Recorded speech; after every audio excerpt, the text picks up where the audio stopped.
அன்புக்குரிய இறைமக்களே,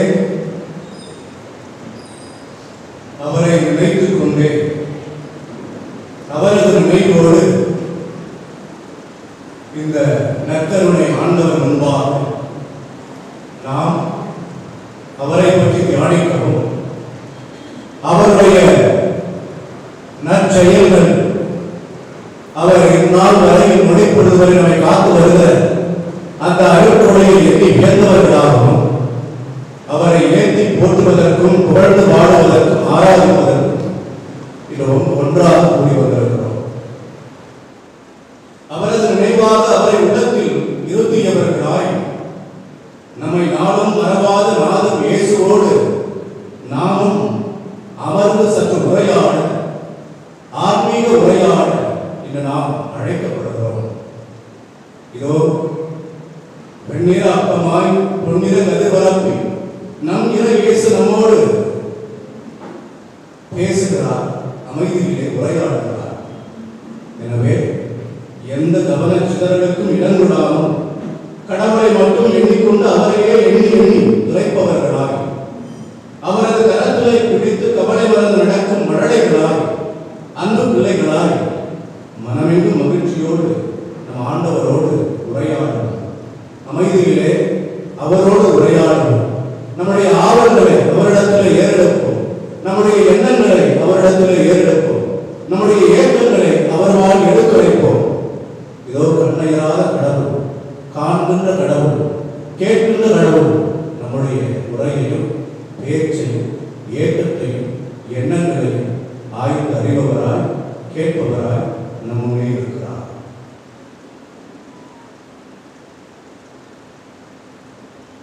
நாம் ஏன் இவரை எண்ணிக்கொண்டிருக்க வேண்டும்? நாம் ஏன் இவரிடம் அமைதியில் உரையாட வேண்டும்?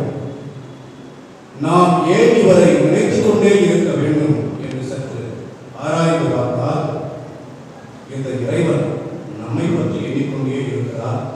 எனவே நாமும் அவரை எண்ணுவதற்கு, ஏற்றி போற்றுவதற்கு அழைக்கப்படுகிறோம். திருப்பாடல் 121 இறைவார்த்தை 3 மற்றும் 4 இவ்வாறாக வாசிக்கிறோம். உன் கால் இடராதபடி பார்த்துக் கொள்வார், உம்மை காக்கும் அவர் உறங்கிவிட மாட்டார். இதோ இஸ்ரவேலை காக்கிறவர் கண்ணயர்வதும் இல்லை, உறங்குவதும் இல்லை என்று நாம் வாசிக்கிறோம். நம்முடைய ஆண்டவர் கண்ணயராத கடவுள், உறங்காத கடவுள், நம்முடைய கடவுள், நம்மை காக்கும் கடவுள். இறைச்சல் 32 10வது இறைவார்த்தை வாசிக்கிறோம். பாழ்நிலத்திலும் உலகிலும் நெரிச்சோடிய வனாந்தரத்திலும் அவர் அவனை கண்டுபிடித்தார், அவனை தேற்றினார், தன் கண்மணியோடு அவனை காத்தார் என்று நாம் வாசிக்கிறோம். எசாயா புத்தகம் 49வது அதிகாரம் 15 மற்றும் 16வது இறைவார்த்தைகளை இப்படியாக வாசிக்கிறோம். பால் குடிக்கும் தன் தகவை தாய் மறப்பாலோ, கருத்தாக்கினவன் தன் பிள்ளை மீது இரக்கம் காட்டாதிருப்பாலோ, இவர்கள் மறந்துவிடும், நான் உன்னை மறக்கவே மாட்டேன். இதோ என் உள்ளங்கைக்கு உன்னை நான் பொறித்து வைத்துள்ளேன், உன் சுவர்கள் எப்போதும் என் கண்முன் இருக்கின்றன என்று ஆண்டவர் சொல்கிறார். இயேசு கிறிஸ்துவில் பிரியமான சகோதர சகோதரிகளே, இதோ தாய் மறந்தாலும் தான் மறவாத அன்பு கொண்ட கடவுள் நம் முன்பாக நற்கருணை வடுவாக பிரசன்னமாயிருக்கிறார். எனவே அவரிடத்திலே நாம் அவரை எண்ணியவர்களாக, அவரை முழுவதுமாய் நம்முடைய சிந்தைகளை நிறைத்தவர்களாக அவரோடு உரையாடுவோம். ஏனென்றால் நம்முடைய திட்டங்களை அவர் அறிந்திருக்கிறார். எரேமியா புத்தகம் 29வது அதிகாரம் 11வது இறைவார்த்தையிலே இப்படியாக வாசிக்கிறோம். உங்களுக்காக நான் வகுத்திருக்கும் திட்டங்கள் எனக்கு தெரியும் என்றோ, அவை வளமான எதிர்காலத்தையும் நம்பிக்கையும் உங்களுக்கு அளிப்பதற்கான நல்வாழ்வின் திட்டங்கள் அன்றி கேடு விளைவிப்பதற்கான திட்டங்கள் அல்ல என்று சொல்லி ஆண்டவர் கூறுகிறார். ஆண்டவரின் திட்டம் நமக்கு நலத்தினை அளிக்கிறது. இந்த கடவுள் நம்மை எண்ணிக்கொண்டிருக்கிறார். விவிலியத்திலே வாசிக்கிறோம். தொடக்கம் 8வது அதிகாரம் 1வது இறைவார்த்தை சொல்கிறது, கடவுள் நோவாவையும் அவருடன் பேழைக்கு இருந்த எல்லா காட்டு விலங்குகள் கால் மழைகள் அனைத்தையும் நினைவு கூர்ந்தார்.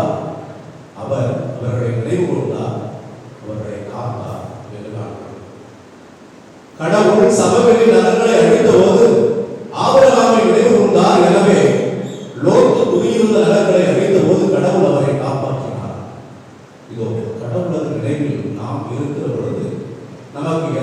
தீங்கும் ஏற்படுவது இல்லை என்று நாம் பார்க்கிறோம். விடுதலை பயணம் 2வது அதிகாரம் 24வது இறைவாக்கியரை இப்படியாக வாசிக்கிறோம். அவர்கள் உடன்படை கடவுள் கேட்டார். ஆபிரகாமுடனும் ஈசாக்குடனும் யாக்கோபுடனும் தாம் செய்திருந்த உடன்படிக்கையை நினைவு கூர்ந்தார். நாமும் பல வேலைகளிலே, பல இன்னல்களிலே, பல இடுக்கண்களிலே, பல்வேறு விதமான நெருக்கடிகளிலே சூழ்ந்து கொண்டு, அல்லல் பட்டுக் கொண்டு, அவதிப்பட்டுக் கொண்டு இந்த ஆண்டவரிடத்தில் வந்திருக்கிறார். இந்த ஆண்டவரிடத்தில் கேட்போம். இந்த ஆண்டவர் நம்மையும் இவர்களை போல நினைவு கூற வேண்டி நம்முடைய ஜெபத்தையும், நம்முடைய குரலையும், நம்முடைய புலம்பலையும் இவர் நினைவு கூற வேண்டும். இவரை நோக்கி எழுத நம்முடைய குரல்களை ஆண்டவர் கண்டுணர்ந்து நம்முடைய ஜெபங்களையும் நிறைவேற்றி தர வேண்டும். இவரது அருளாசி ஒவ்வொரு நாளும் நம்மை ஆண்டு வழிநடத்த வேண்டும் என்று சொல்லி அந்த அர்த்தத்தை ஆண்டவரிடத்திலே மன்றாடுவோம்.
புத்தி கொண்டு நின்னையால் புரிந்து கொள்ள முடியுமோ?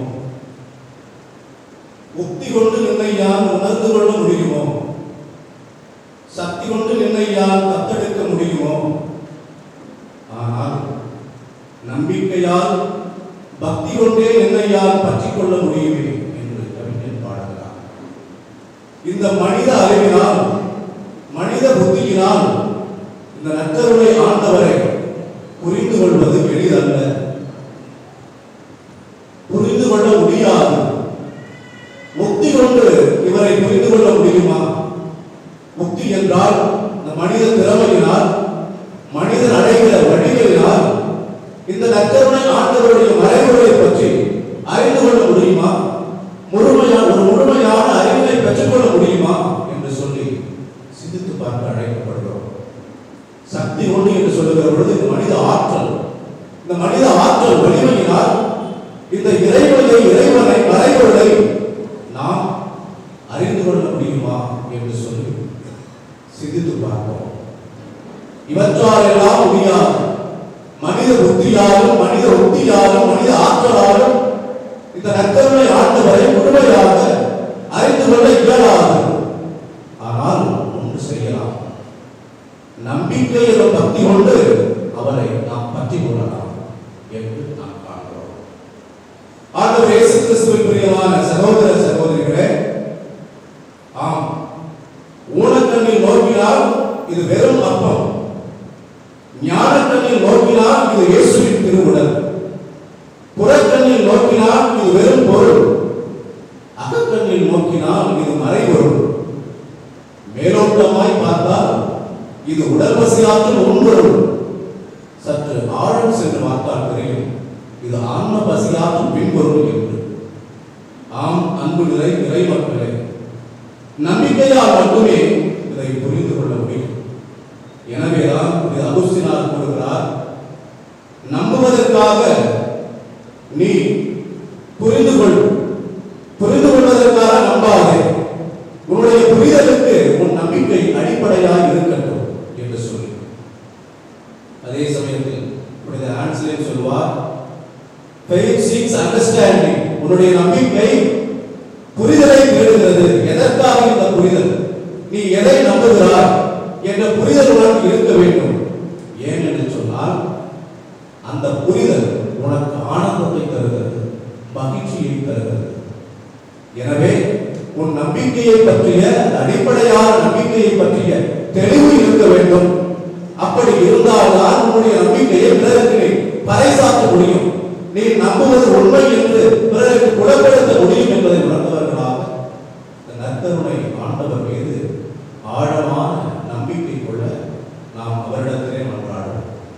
இது தாமஸ் அக்வினாசும் சொல்லுவார், இந்த புலன்களால் அடைந்து தெரிந்து கொள்ள முடியாத இறைவனை உம்மை இறைவா எனக்கு விசுவாசத்தின் அடிப்படையிலே உண்மை அறிந்து கொள்ள நம்புவதற்கு ஆற்றல் தாரும் என்று சொல்லி நாமும் நற்கருணை ஆண்டவரிடத்திலே செவிப்போம். ஆண்டவரே, உன் மீது எங்களுக்கு உண்டான நம்பிக்கையை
ஆராதனை உமக்கே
நிறைவில்லாருளே ஆதரவே உமக்கே ஆராதனை.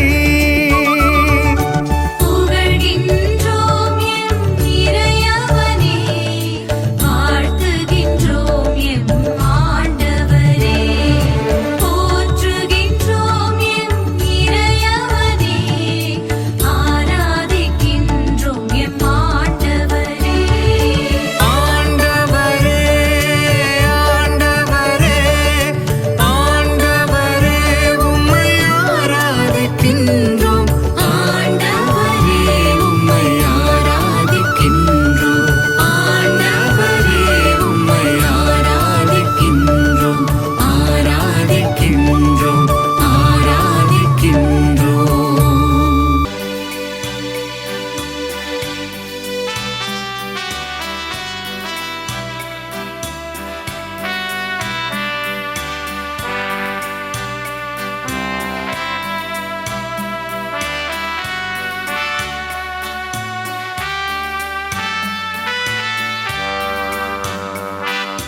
நீரும் மழையும் முகிலாய், பூவும் கனியும் பொழியாய். நீரும் மழையும் முகிலாய், பூவும் கனியும் பொழியாய். உயிரும் உருவும் உம்மா, வளமும் வாழ்வும் உம்மா. ஒளியே எழிலே வருக, ஒளியே எழிலே வருக. ஒளியாம் இறையே வாராய், இழியோர் நெஞ்சம் தனிலே. ஒளியாம் இறையே வாராய்.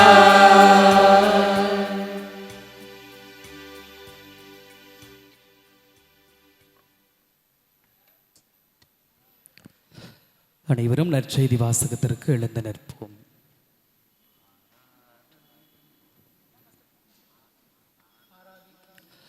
ஆண்டவர் உங்களோடு இருப்பாராக.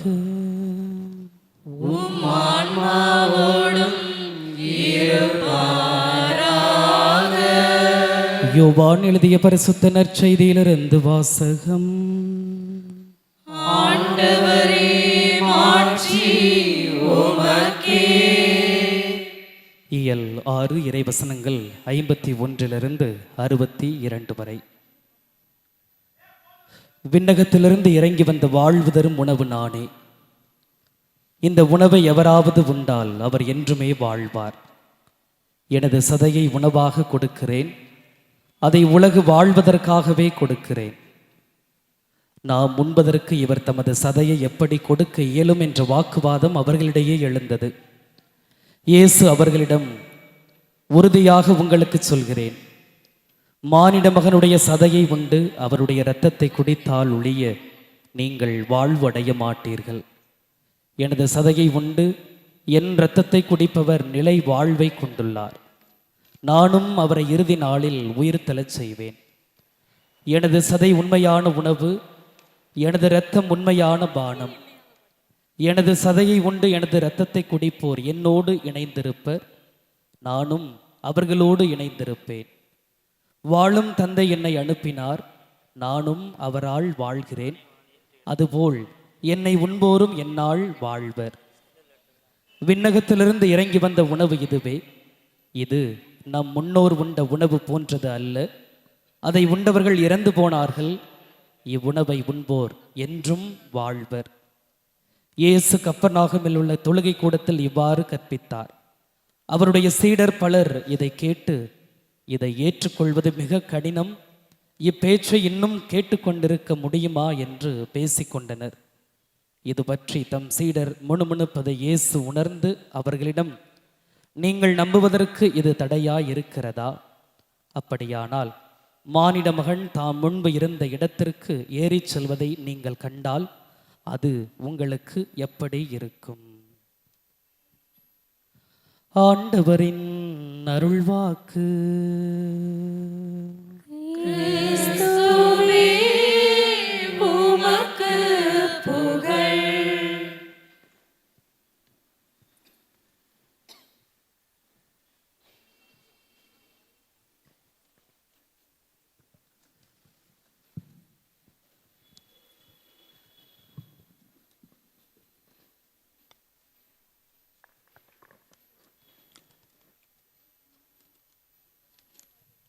இயேசு கிறிஸ்துவில் பிரியமான சகோதர சகோதரிகளே, ஆலமரத்து விழுது போல அணைத்து நின்று உறவு தந்தாயே, வாளை கண்டு தன் நிழலில் வாழ வைக்கும் நிலை தந்தாயே, ஆண்டவரே இயேசுவே, உன் முகத்தை பார்க்காமல் நான் யார் முகத்தை பார்த்திடுவேன், உன் நிழலை தேடாமல் நான் யார் நிழலை தேடிடுவேன் என்று சொல்லி இந்த நற்கருணை பெருவிழாவிலே ஆண்டவரை மகிமைப்படுத்தி கொண்டிருக்கும் உங்கள் அனைவருக்கும் ஆண்டவர் இயேசு கிறிஸ்துவின் பெயரினால் வாழ்த்துக்களை தெரிவித்துக் கொள்கிறோம். அன்புக்குரியவர்களே, இது ஒரு என்னுடைய குருத்துவ வாழ்வின் ஆட்டோகிராஃப். சுமார் 52 வருடங்களுக்கு முன்னால் 1973 நான் 9ஆம் வகுப்பிலே புனித மரியா இளங்குறும்படத்திலே சேர்ந்த பொழுது முதல் முறையாக இந்த பேராலய நற்கருணை பெருவிழாவிலே கலந்து கொள்ளும் வாய்ப்பை பெற்றேன். நான் ஒரு கிராமத்திலிருந்து வருபவன். எங்கள் கிராமம் பங்கிலிருந்து 22 கிலோமீட்டர் தொலைவில் உள்ளது. அதனால் எங்களுக்கும் பங்கிற்கும் எங்களுக்கும் குருக்களுக்கும் அவ்வளவு தொடர்பு இல்லை. ஆகவே இது போன்று நற்கருணை திருவிழா என்றால் 13 வயது வரை எனக்கு என்ன என்று தெரியாது. செமினரிலிருந்து நேரம் இங்கே வாரோம். இங்கே வந்து பார்த்தா எனக்கு அவ்வளோ சந்தோஷம், அவ்வளோ பிரம்மாண்டம். இது போன்று பெரிய மேடை, எங்கும் ஒளி விளக்குகள், மக்கள் கூட்டம். அப்போல்லாம் ப்ரொசஷன் இந்த வளாகத்திலே நடக்கும். அதனால் இதில் நடந்த அந்த ப்ரொசஷன் அதை முடிஞ்சு இங்கே திரும்ப அந்த வளாகத்திற்கு வந்து நான் கேட்ட முதல் மறையுரை, நம்பவே மாட்டீங்க, நான் கேட்ட முதல் மறையுரை முன்னாள் கும்பகோணம் ஆயர் எஃப் அந்தோனிசாமி. இது அவர் அப்பொழுது சிறிய குருவாக இங்கே இருந்தார். ஆகவே அவருடைய நான் கேட்ட அந்த முதல் மறையுரை, எல்லாவற்றுக்கும் மேலாக நான் பெற்றுக்கொண்ட அந்த அனுபவம் 52 ஆண்டுகளுக்கு பிறகு இன்று உங்கள் நடுவே என்னை சாட்சியம் சொல்ல வைத்திருக்கிறது என்று சொன்னால் அதற்கு நான் கடவுளுக்கு கடமைப்பட்டிருக்கிறேன். என்னை வந்து 1 மாதத்துக்கு முன்னாடி புக் பண்ணுறப்ப நான் சின்னசாமியாட்ட சொன்னேன், நான் இப்போ ரொம்ப பேசுகிறது இல்லைப்பா, பார்த்துக்குங்களேன், நான் ரொம்ப ட்ராவல் பண்ணுறதும் இல்லை அப்படின்னு சொன்னேன். அவர் இல்லைப்பா நீங்கள் வாங்கன்னு சொன்னார். அப்போ தான் எனக்கு தோன்றியது, 52 வருடங்கள் கழித்து இந்த பீடத்தில் நான் ஒரு நாள் நின்று ஆண்டவர் இயேசு கிறிஸ்துவின் நற்கருணை பிரசன்னத்துக்கு சாட்சியம் பகர்வேன் என்று நினைத்து பார்க்கவில்லை. அதற்காக இறைவனுக்கு நன்றி கூறுகிறேன். அன்புமிக்க சகோதர சகோதரிகளே, திவ்ய நற்கருணையில் ஆண்டவர் இயேசு கிறிஸ்து, இது ஒரு அனுபவம். இந்த அனுபவத்தை நாம் பெற்றுக்கொள்ள வேண்டும். நம்முடைய ஜெபம், நம்முடைய பாடல்கள், நம்முடைய பிரசன்னம், இது எல்லாவற்றையும் விட நாம் அந்த பிரசன்னத்தை நாம் பெற்றுக்கொள்ள வேண்டும், அனுபவமாக பெற்றுக்கொள்ள வேண்டும் என்பதை பார்க்கிறோம். ஆகவே இந்த திவ்ய நற்கருணை விழா கண்டிப்பாக நம் எல்லோருக்கும் அவர் அன்பின் அனுபவமாக இருக்கும் என்று நம்புகிறோம். உங்களோடு 3 கருத்துக்களை மட்டும் பகிர்ந்து கொள்ள விரும்புகிறேன்.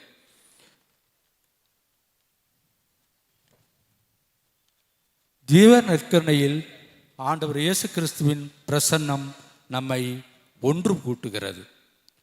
Union with Christ. நம்முடைய வாழ்க்கையில் நாம் இறைவனோடு இணைந்திருக்க ஆண்டவர் அழைக்கிறார். எல்லாருக்கும் தெரியும், யோவான் நற்செய்தியிலே திராட்சை செடியும் அதன் கொடிகளும் கிளைகளும் சொல்லி அந்த இணைப்பை பற்றி ஆண்டவர் அருமையாக சொல்லுகிறார்.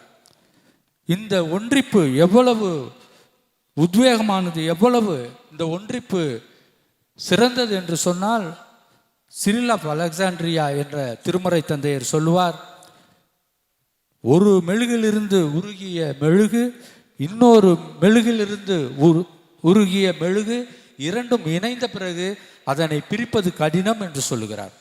அவை இரண்டும் அப்படி ஐக்கியமாகி விடுகிறது என்று சொன்னார். அப்படிப்பட்ட ஒரு இணைப்பை, பிரிக்க முடியாத உறவை நமக்கு நற்கருணை ஆண்டவர் இயேசு கிறிஸ்துவுடன் ஏற்படுத்தி கொடுக்கிறது என்பதை பார்க்கிறோம். அந்த நற்கருணையிலே நாம் ஆண்டவரை பற்றி கொள்கிறோம். அதைத்தான் நாம் 1 கொரிந்தியருக்கு எழுதிய திருமடலில் 10ஆம் அதிகாரம் 6ஆம் வசனத்தில் வாசிக்கிறோம். கடவுளை போற்றி திருவிருந்தில் நாம் பங்கு கொள்வது அது கிறிஸ்துவின் இரக்கத்தில் பங்கு கொள்ளுதல் அல்லவா?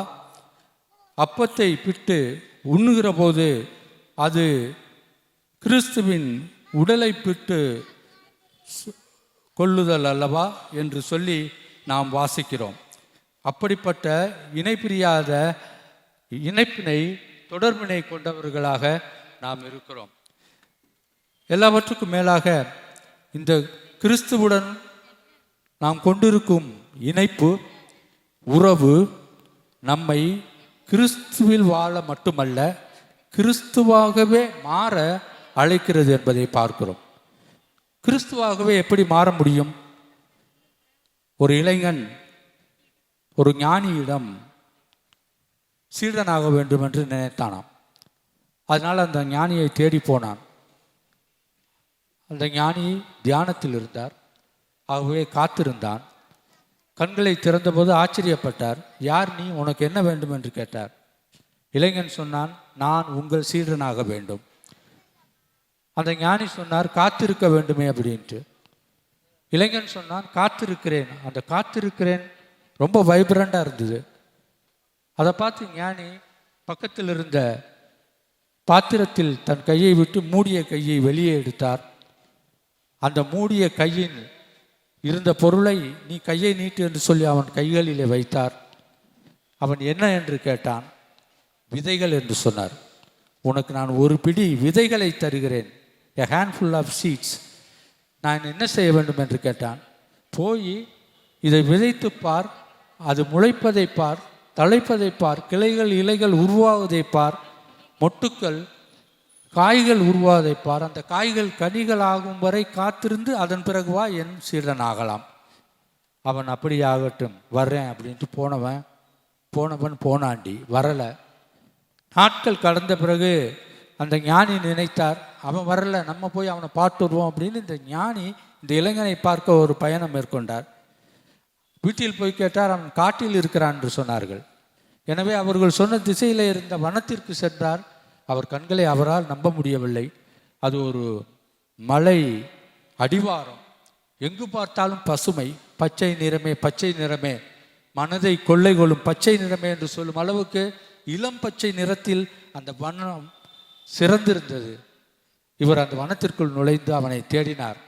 அவன் அந்த வனத்தின் நடுவிலே அமர்ந்திருந்தான்.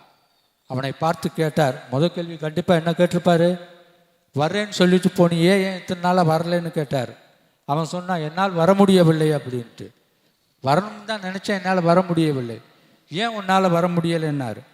நீங்கள் தானே சொன்னீங்கன்னா இளைஞன். நான் என்ன சொன்னேன்னு சொன்னார்.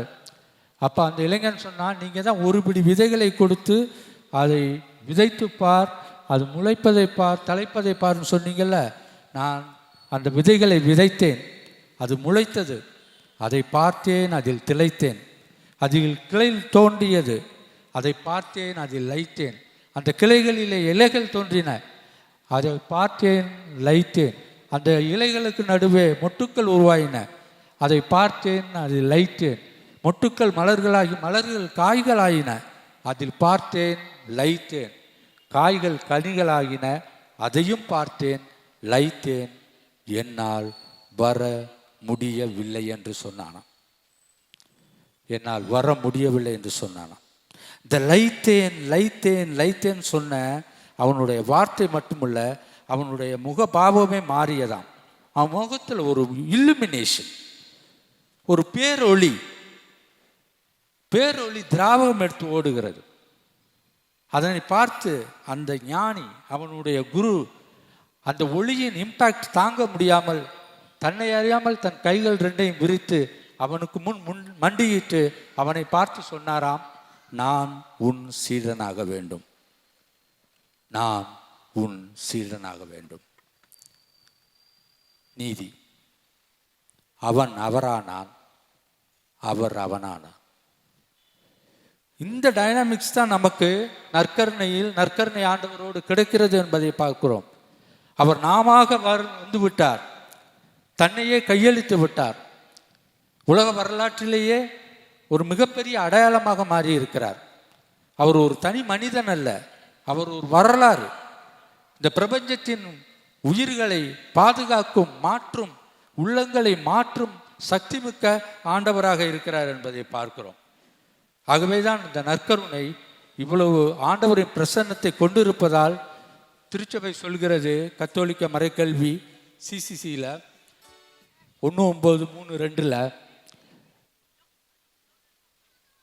நாம் திருமுழுக்கின் வழியாக பெற்றுக்கொண்ட அந்த அருள் அடையாள வாழ்வை, அந்த அருள் வாழ்வை கண்டிப்பாக இந்த நற்கருணை போற்றுகிறது, பாதுகாக்கிறது, புதுப்பிக்கிறது என்று சொல்லுகிறார். நமது அருள் வாழ்வை போற்றுவது நற்கருணை, நமது அருள் வாழ்வை பாதுகாப்பது நற்கருணை, நமது அருள் வாழ்வை புதுப்பிப்பதும் நற்கருணையாக இருக்கிறது. அந்த புதுப்பித்தலை இன்று நாம் பெற்றுக்கொண்டிருக்கிறோம்.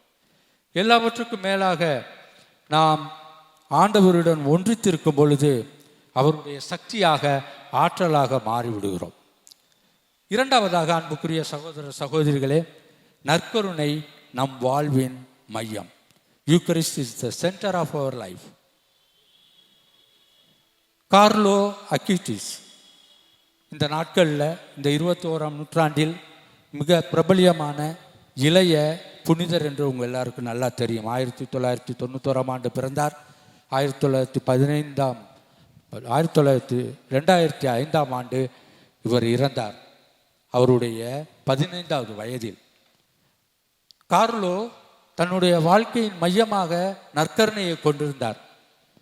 புனித கார்லோ சொல்லுவார், நம் வாழ்க்கையின் மையம் நற்கருணை. அந்த நற்கருணையை நாம் போற்ற வேண்டும். 2 வழிகளில் அதை போற்றலாம், அதனை வாழ்வாக, அனுபவமாக பெற்றுக்கொள்ளலாம். முதலாவது, நற்கருணையை நாம் ஒவ்வொரு நாளும் கொண்டாடி பங்கேற்க வேண்டும். திருப்பலியை பற்றி கூறுகிறார். ஒவ்வொரு நாளும் தவறாது திருப்பலியிலே கலந்து கொள்ள வேண்டும். இரண்டாவது, அந்த நற்கருணையின் பிரசன்னத்தின் அடையாளமாக ஆராதனை, நற்கருணை ஆராதனையை நாம் கலந்து கொள்ள வேண்டும். இதன் வழியாக நற்கருணை என்னுடைய வாழ்வின் விண்ணகத்துக்கு செல்லும் வாயிலாக இருக்கிறது, ஒரு நெடுஞ்சாலையாக இருக்கிறது என்று சொல்கிறார். கார்லோ சொன்னார், Eucharist is the highway to heaven. Eucharist the highway to heaven. நற்கருணை நான் மோட்சத்துக்கு செல்லும் நெடுஞ்சாலையாக இருக்கு. நெடுஞ்சாலை இன்று நம்முடைய காலகட்டத்தில் மிகவும் பிரபலியமானது. உங்களுக்கு கன்னியாகுமரியிலிருந்து சென்னை செல்ல நெடுஞ்சாலை, தேசிய நெடுஞ்சாலை இருக்கிறது, NH சொல்கிறோம். அந்த தேசிய நெடுஞ்சாலையில் நீங்கள் கன்னியாகுமரியில் புறப்பட்டால் சென்னைக்கு நேராக சென்று விடுகிறீர்கள். 2 அட்வான்டேஜ். ஒன்று, நேராக சென்று விடுகிறீர்கள், பைபாஸ்லேயே போயிட்டுருக்கீங்க. சர்வீஸ் ரோட்டில் இறங்கினா தான் பிரச்சனை, otherwise you will reach your destination. இரண்டாவது நன்மை, அதனால் அந்த காலம் குறைவுகிறது, நாம் டிராவல் பண்ணும் காலம் குறைகிறது. இன்று அதிகமாக பயன்படுத்தப்படுகிறது தங்க நாற்கர சாலை என்றெல்லாம் இந்தியாவிலே பயன்படுத்தப்பட்டு பல ஆண்டுகள் ஆகிவிட்டன. ஆகவே கார்லோ சொல்லுவார், நான் விண்ணகத்திற்கு செல்ல ஒரு ஹைவே தான் என்னுடைய நற்கருணை பிரசன்னம் என்று சொல்லுவார். அவருடைய வாழ்க்கையிலிருந்து நாம் கற்றுக்கொள்வது, நம்முடைய வாழ்க்கையின் சென்டர் என்ன?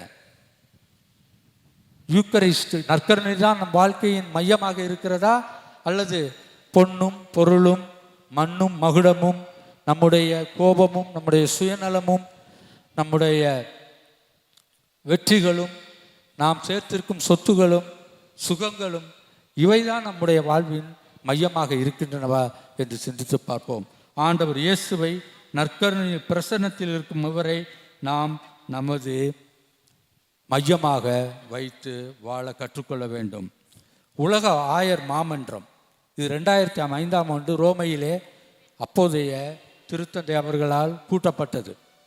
இந்த உலக ஆயர் மன்றத்திலே 5 நாட்கள் நற்கருணையை பற்றி தியானித்தார்கள், ஜெபித்தார்கள், கோட்பாடுகளை உருவாக்கினார்கள். இறுதியாக ஒரு கேள்வி எழுந்தது. நற்கருணை பல்வேறு பரிணாமங்களை நாம் தியானித்துள்ளோம். நற்கருணையில் ஒரு முக்கியமான பரிணாமம் இன்று கேள்விக்குறியாயிருக்கிறது. அது என்ன என்று சொன்னால், உலகின் பல நிலைகளில், பல இடங்களில் போர்கள், வார்ஸ் ஆர் கோயிங் ஆன், போர்கள் நடைபெற்று கொண்டிருக்கின்றன. இந்த போர்கள் நடக்கும் இடங்களிலே அழிவு பெரும் காரணமாக இருக்கிறது. கட்டிடங்கள் இடித்து தரமட்டமாக்கப்படுகின்றன, உயிர்கள் இழக்கப்படுகின்றன, ஆயிரக்கணக்கான லட்சக்கணக்கான போர் உடல் உறுப்புகளை இழந்து நோயாளிகளாக இருக்கிறார்கள், மனதளவிலே பாதிக்கப்பட்டிருக்கிறார்கள். இப்படிப்பட்ட போர் சூழ்ந்த சூழ்நிலையிலே குண்டுகளை தினமும் தாங்கி தினமும் பார்த்து கொண்டிருக்கும் மக்களுக்கு நற்கருணை என்ன சொல்லுகிறது? நற்கருணை எப்படி அர்த்தம் உள்ளதாக இருக்கிறது? அவர்கள் வலியிலும் அவர்கள் துன்பத்திலும் அவர்கள் சாவிலும் நற்கருணை எப்படி ஏற்றுக்கொள்ளப்படுகிறது என்று ஒரு ஆய்வை நடத்தினார்கள். அந்த காலகட்டத்தில் உலகில் பல இடங்களில் நடந்த போர் சூழ்நிலைகளில் வாழ்ந்து கொண்டிருந்த கத்தோலிக்க கிறிஸ்துவர்களிடையே இந்த ஆய்வை நடத்தினார்கள். இறுதியாக அந்த ஆய்வை நடத்தியவர்களுக்கு ஒரு வியப்பான ரிசல்ட் காத்திருந்தது. அதில் கூறப்பட்டவை இருந்தால் ஆச்சரியமாக இருந்தது.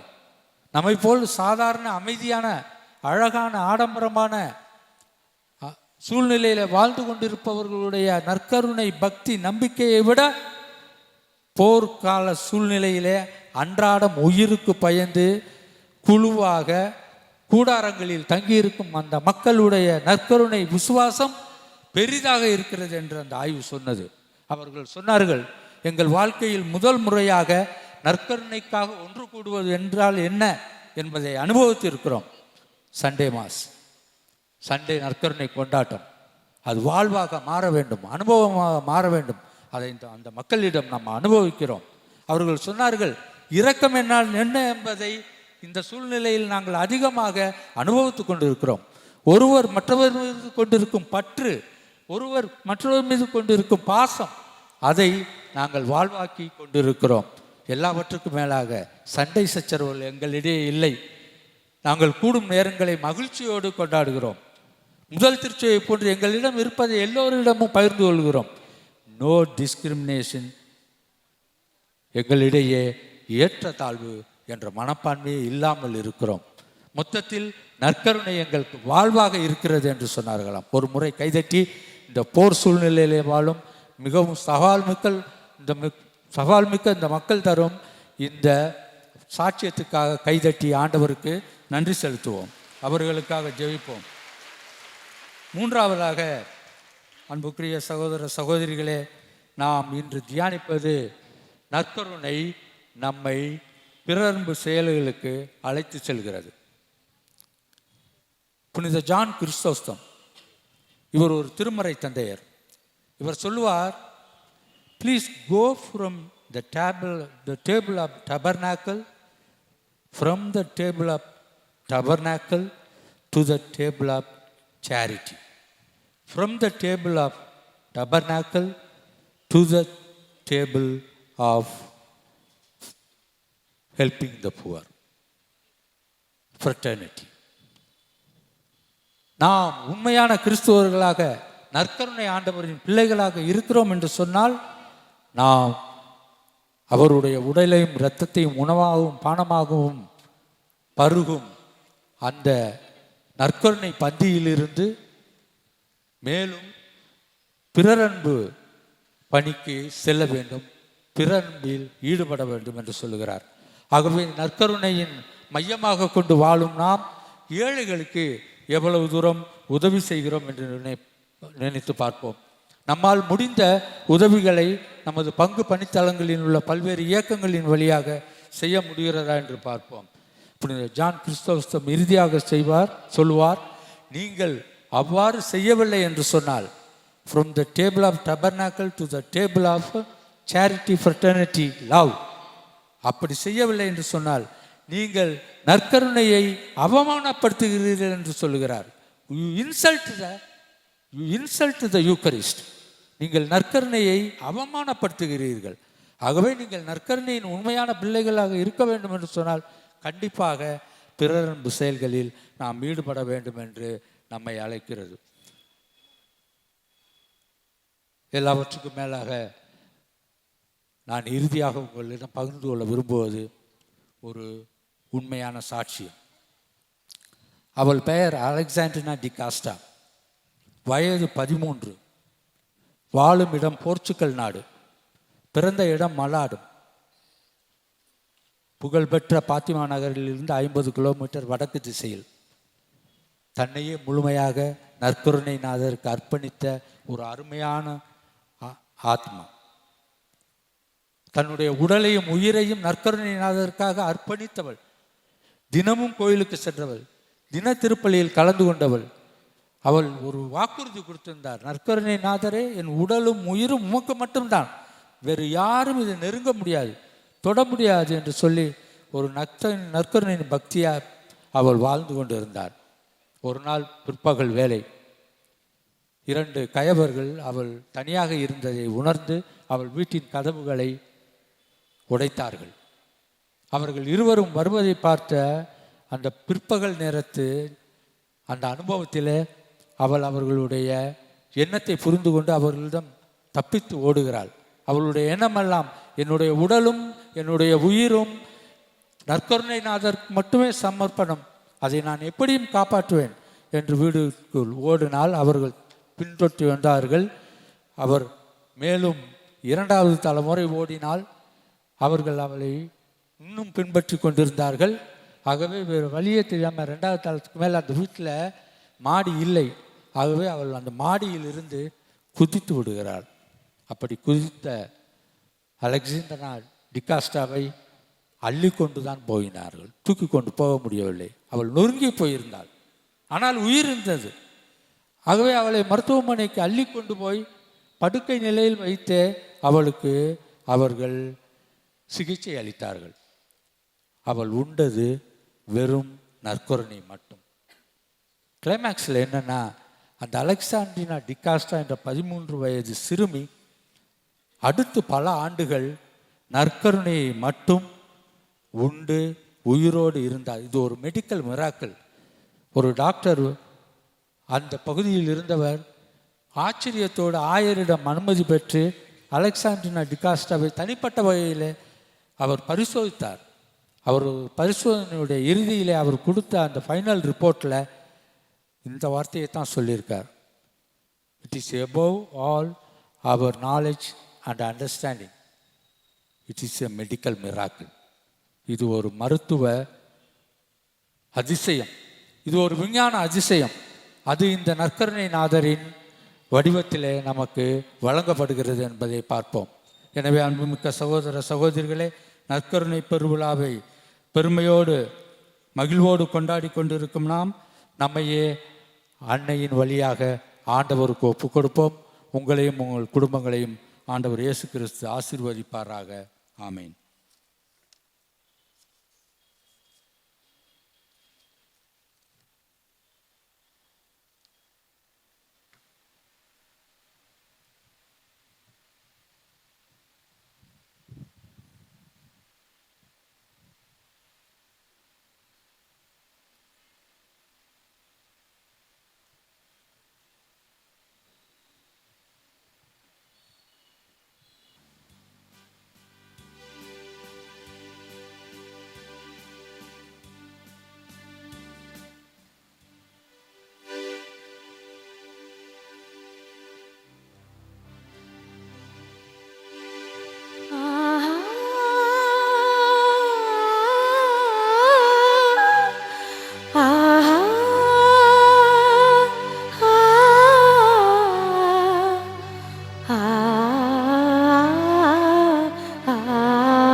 குறையாத அன்பு கடல் போல வந்து நிறைவாக என்னில் அலைமோதுதே. அந்த அலை மீது இயேசு அசைந்தாடி வரவே பல கோடி கீதம் உருவாகுதே. குறையாத அன்பு கடல் போல வந்து நிறைவாக என்னில் அலைமோதுதே. அந்த அலை மீது இயேசு அசைந்தாடி வரவே பல கோடி கீதம் உருவாகுதே.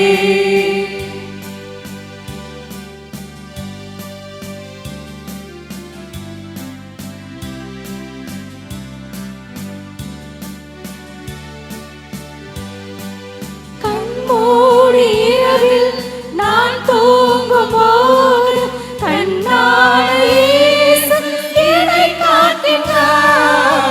கண்மூடி இரவில் நான் தூங்கும் போது கண்ணான இயேசு என்னை காக்கின்றார். உன்னை என்னாலும் எண்ணி மண் மீது வாழ வழி செய்கின்றார்.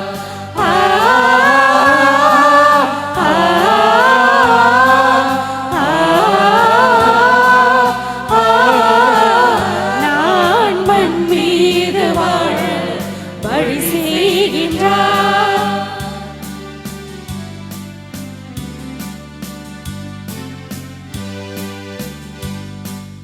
அடிவானம் தோன்றும் பிடிவெள்ளி என்றும் தொடர்கின்ற இரவில் முடிவாகுமே. அடிவானம் தோன்றும் பிடிவெள்ளி என்றும் தொடர்கின்ற இரவில் முடிவாகுமே. மண்ணில் துடிக்கின்ற இழை வடிக்கின்ற கண்ணீர் துடைக்கின்ற இயேசு அரசாகுமே.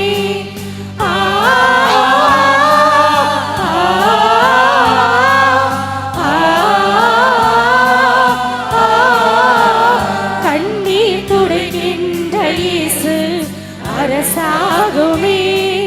குறையாத அன்பு கடல் போல வந்து நிறைவாக எண்ணி அலை மோதுதே.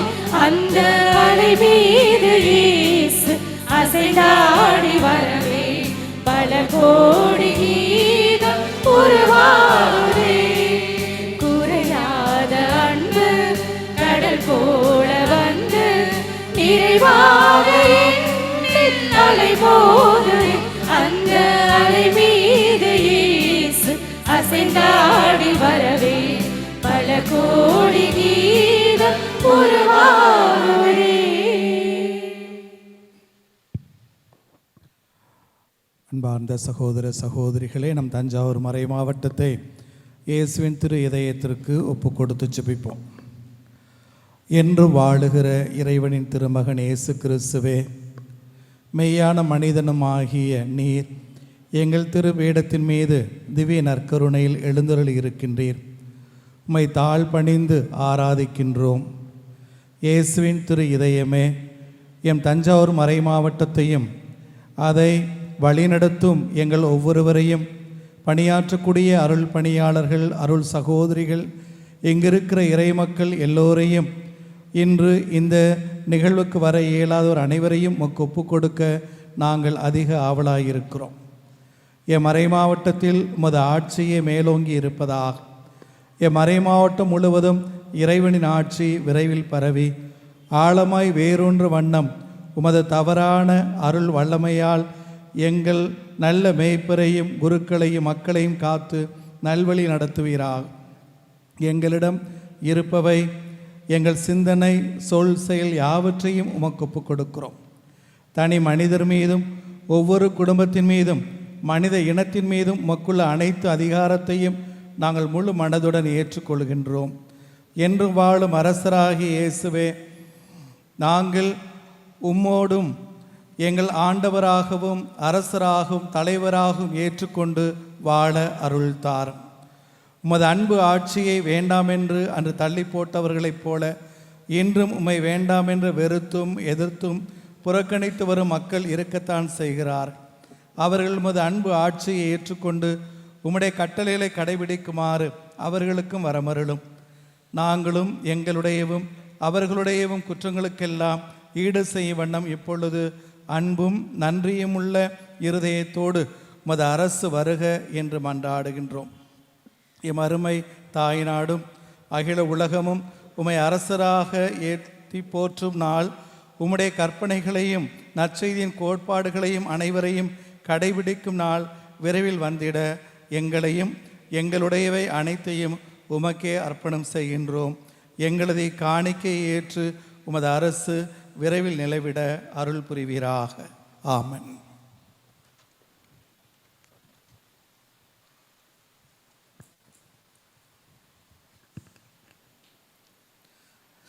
கிறிஸ்துவில் பிரியமானவர்களே, நற்கருணையில் நமது இதய அன்பராக வீற்றிருக்கும் நம் ஆண்டவர் இயேசு கிறிஸ்துவிடம் நமது அன்பையும் ஆழ்ந்த நம்பிக்கையும் சமர்ப்பிக்கும் வேளையில் அவர் நம் அனைவரையும் நிரம்ப ஆசீர்வதித்தருளுமாறு நம்பிக்கையுடன் மன்றாடுவோம்.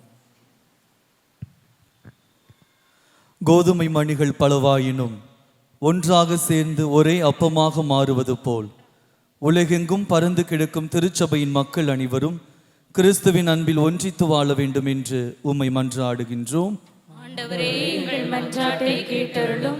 எங்கள் திருத்தந்தை லியோ அவர்களை பாதுகாத்து வழிநடத்த வேண்டும் என்று உம்மை மன்றாடுகின்றோம். ஆண்டவரே, எங்கள் மன்றாட்டை கேட்டருளும்.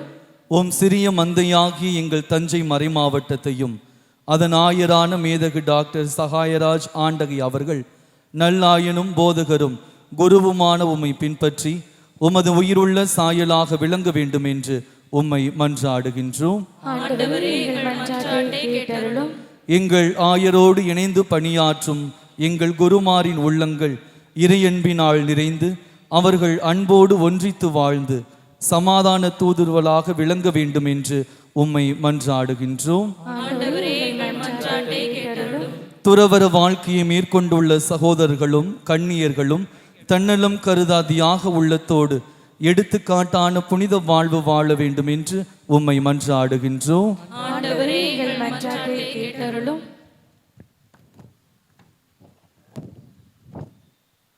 பெரும் கொடையான உமது அழைத்தலை ஏற்று உமது திருப்பணிக்காக இளைஞரும் இளம் பெண்களும் முன்வர வேண்டும் என்று உம்மை மன்றாடுகின்றோம். உமது திருப்பெயரால் செய்யப்படும் சிறு உதவிக்கும் பன்மடங்கு கைமாறு அளிப்பதாக வாக்களித்துள்ள ஆண்டவரே, தாராள மனதுடன் எங்கள் மறை மாவட்டத்திற்கும் பங்கிற்கும் உதவிடும் உபகாரிகள் அனைவரையும் ஆசிர்வதித்தருள வேண்டும் என்று உம்மை மன்றாடுகின்றோம். எங்கள் பங்கு மக்கள் அனைவரும் நாள்தோறும் அன்பிலும் உடல் நலத்திலும் வாழ்வின் தூய்மையிலும் சமுதாய நிலையிலும் வளர்ச்சி அடைய வேண்டும் என்று உம்மை மன்றாடுகின்றோம். எங்கள் இந்திய நாட்டையும் அதை ஆள்வோரையும் அதன் மக்களையும் குறிப்பாக பிணியாளர், வறுமையுற்றோர், கைவிடப்பட்டோர், முதியோர் ஆகிய அனைவரையும் ஆசிர்வதிக்க வேண்டும் என்று உம்மை மன்றாடுகின்றோம். மன்றாடுவோமாக. கேளுங்கள் தரப்படும் என்று உறுதியுடன் கூறிய ஆண்டவரே, உம் மக்களின் உருக்கமான மன்றாட்டுக்களை தயவுடன் கேட்டருளும். எங்களிடம் பக்தி உணர்வை தூண்டி எழுப்புகிறவரே, ஆழ்ந்த விசுவாசத்துடன் நாங்கள் மன்றாடி கேட்கும் இந்த வரங்களை எங்களுக்கு தந்தருளும். என்றென்றும் வாழ்ந்து ஆட்சி செய்கின்றவர் நீரே. ஆமென்.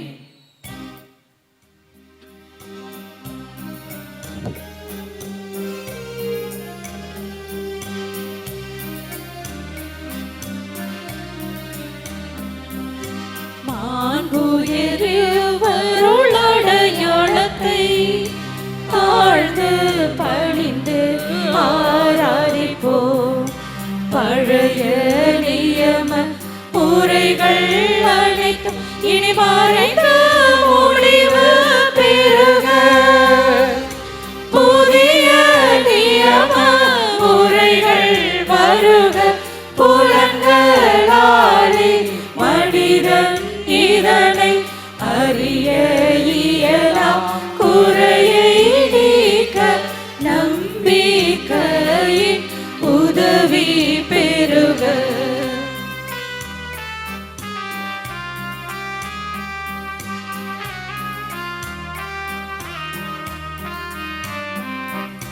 தந்தை அவர்க்கும் மகனவர்க்கும் புகழ்ச்சியோடு வெற்றியார்க்கும் மீட்பின் பெருமை மாட்சிமையோடு வலிமை வாழ்ந்து யாவுமாக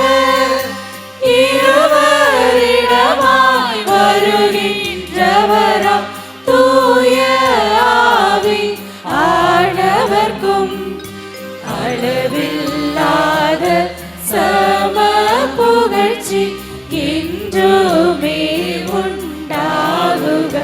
ஆமென். மன்றாடுவோமாக. இறைவா, நற்கருணை எனும் இந்த வியப்புக்குரிய அருள் அடையாளத்திலே உம்முடைய திருப்பாடுகளின் நினைவை எங்களுக்கு விட்டு சென்றீர். உமது திருவுடல் திருரத்தமாகியவற்றின் தூய மறைபொருளை வணங்கும் நாங்கள் உமது மீட்பின் பலனை இடைவிடாமல் அனுபவிக்க அருள் புரியுமாறு உம்மை மன்றாடுகின்றோம். என்றென்று வாழ்ந்து ஆட்சி செய்கின்றவர் நீரே.